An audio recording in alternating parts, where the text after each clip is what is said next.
turn to another professor. Assistant Professor of International Relations at Istanbul's Medeniyet University is Helin Sari Ertem, and she's joining us now live from Istanbul. Let's wind back to what happened today and that particular conversation between US President Biden and Turkey's President Erdogan. The cameras were only in the room for a little while. I think the two men had plenty to say to each other in private. I wonder how that conversation went. Well, as an expert, as an academic working on Turkish-American relations for almost 20 years, we know that there is no direct line in between two countries. There are always ups and downs between two allies. But this also doesn't change the fact that we are, as Turkey and the United States, we are two very significant NATO allies, and we cannot give up each other. We cannot forget about each other. And this is a kind of relation in this way. We have problems. We have also very common issues as well. So for that reason, I think the two leaders, President Erdogan and President Biden, are totally aware that both countries cannot forget about each other, and they have to find a kind of common way in between, although they have some problems. So in the last couple of months, especially, we saw a kind of tension between both sides regarding the possible membership of Finland and Sweden. Finland's case could be solved earlier, and this time we are witnessing the solution of the Sweden's case, its membership to NATO.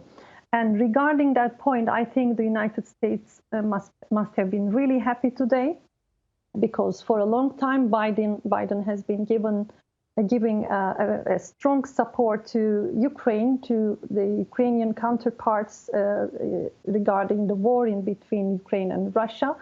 And for that reason, I think a consolidated, a stronger, a safer NATO and Europe as well, the Atlantic, is very significant, has been very significant for the American administration. And with this positive result coming out of the summit regarding Turkey's ratification, possible ratification, let's say, regarding Sweden's membership, I think the United States is quite comfortable at the moment, because the aim from the very beginning was to reach a consolidated NATO, and I think they got that as a result. We've heard quite a bit about the warplanes issue. That's been talked about so often, and who knows, there may be some progress on that. But they talk also in the official communiques today about other collaborations in the areas of security. What should we understand those to be? Well, I think the most significant and, let's say, the vital issue for Turkey has been its rightful fight against the PKK terrorism. And it's been more than 40 years that Turkey has been in this fight, this rightful fight.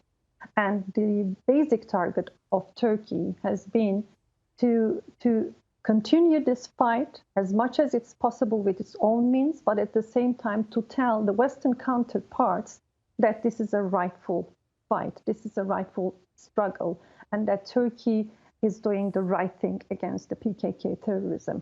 I think from time to time we have, let's say, in quotes, the chance to be able to tell the West that we are doing that in a very rightful way, that the PKK terrorism has been a very significant issue for Turkey. And I think with this summit as well, with Turkey's final ratification about Swedish accession to NATO, let's say, once again, Turkey had the chance to tell its counterparts about its rightful fight against the PKK.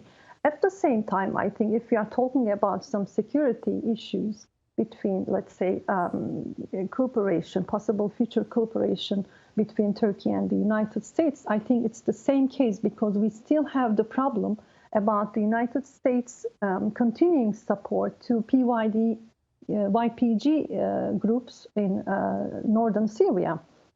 So even if we have reached a solution, let's say, regarding the Swedish accession to NATO, we still have this continuing problem in the south of Turkey. And I think when both sides are mentioning about possible security cooperation, I think one of the main issues regarding that would be the United States support, continuing support to PYD, YPG, and also the PKK related groups in northern Syria.